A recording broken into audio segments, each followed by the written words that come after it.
So we're week 2 of direction, right? Yesterday, I just set the foundations of what the ADHD GPS more or less is and how powerful it is. And now we're obviously going to set a goal, right? G for goal, from the acronym.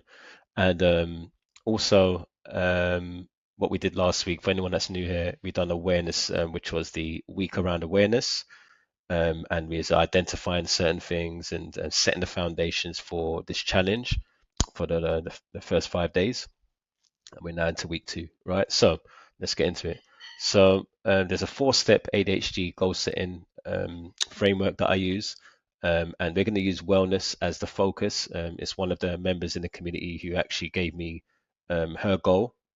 She set her the goal that she wants to work on, and the bottleneck is wellness, right? So her bottleneck, she said here, wellness seems like a bottleneck right now.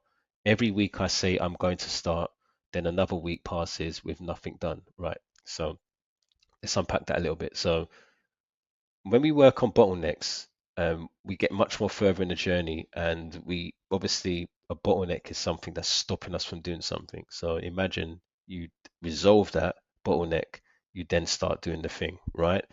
So this is what the GPS is really designed to do, is to get you to actually take action.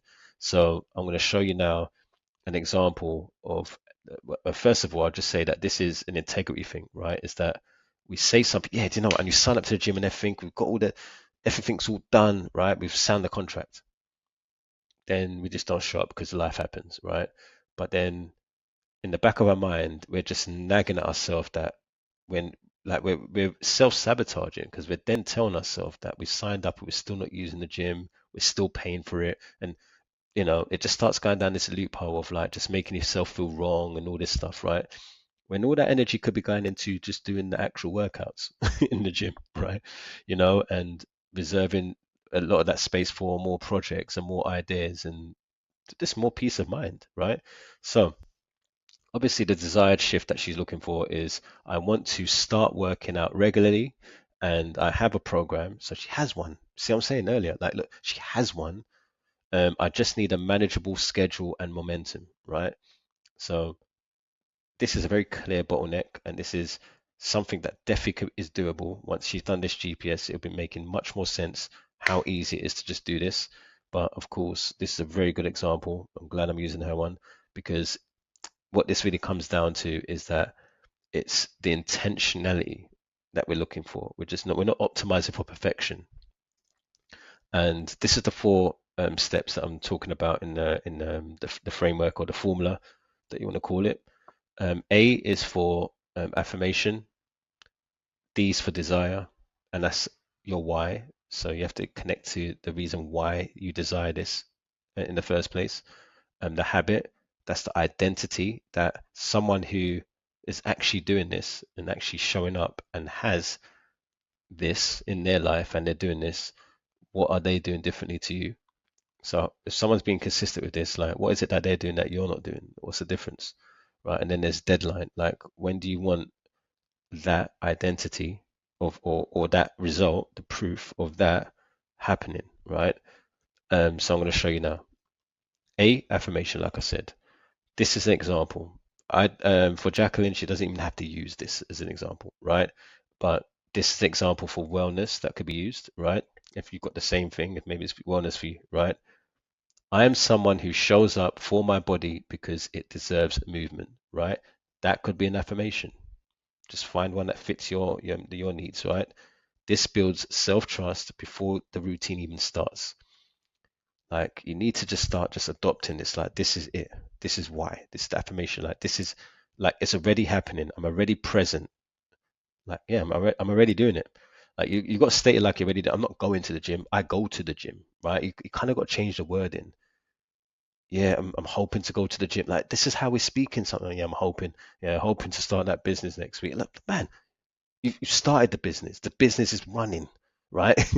This is how you got to talk. Because if you don't, and then it's just wishy-washy, right? Then desire. I'm tired of weeks passing by without doing what I know supports my energy and confidence. I want to feel proud that I finally started and stayed consistent, right? Very strong why.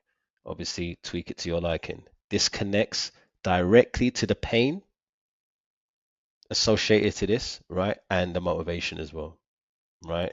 So it's going to help a lot with just like getting you firm on like why you even doing this in the first place. And funny enough, some people might get to this point and be like, yeah, actually, I'm just doing this because I want to please other people.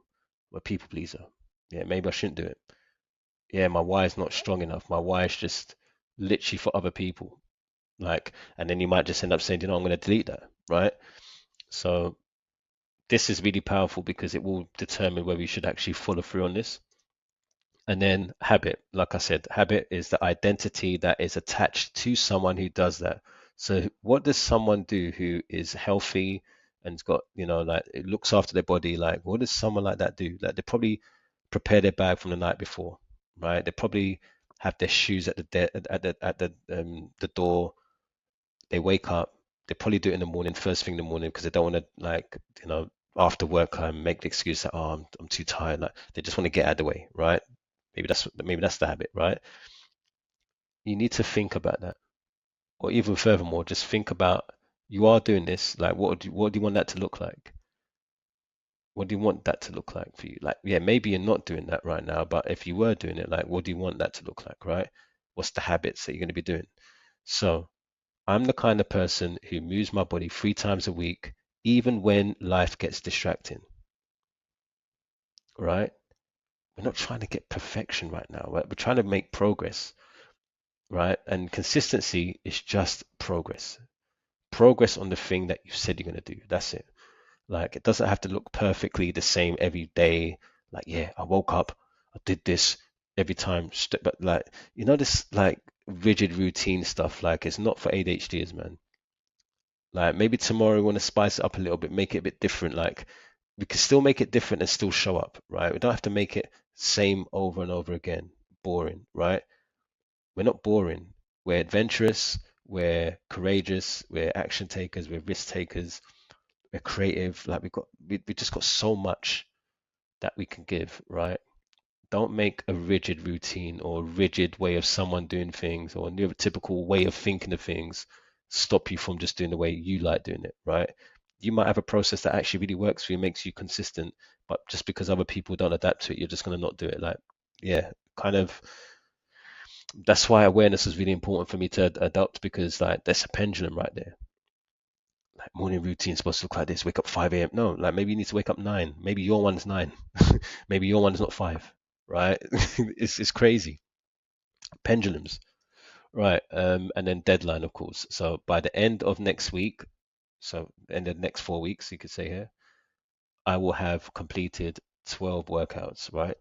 You don't have to state a deadline, like what you're going to do by, but it's a good way, it's a good practice. Or you could just put the date that this is going to become reality in terms of the goal that I have, right? And the affirmation that I said. About affirmation might have said, yeah, that I've done 12 I did 12 workouts this month. That might be the affirmation. Then the deadline is when do you want that to be a reality? You know, if I go to the person at the gym and I say, oh, by the way, how many times has Jacqueline checked in? Can you just confirm for me how many times she come in? Yeah, man, she came 12 times this month. I could say she checked in 12 times. Like that's kind of the level, right? So this is what the final GPS should look like. You can pause it and just read it if you want. I'm not going to read that. I'm tired of reading it. I'm going to put less words on the screen as well from now on. And action step: create your goal using this formula and share it. Just share it in the comments. And by the way, there's got a free community. If you're watching this on YouTube, there's a free community that I have link in the description where we're going through this together, almost like a cohort basically. And I just do a set of videos, 5 videos a week, 5 lessons in relation to all the pillars inside of the course. Last week was awareness, the awareness module, where we've done 4 lessons from that, but done it in a challenge. And now we're doing the direction right now. This is the second lesson of that. So yeah, feel free to join if you want, or just watch it through YouTube, wherever stage you are in the journey. Like maybe this is like a year later you're watching this video. I don't know. But yeah, anyway, take care. Peace.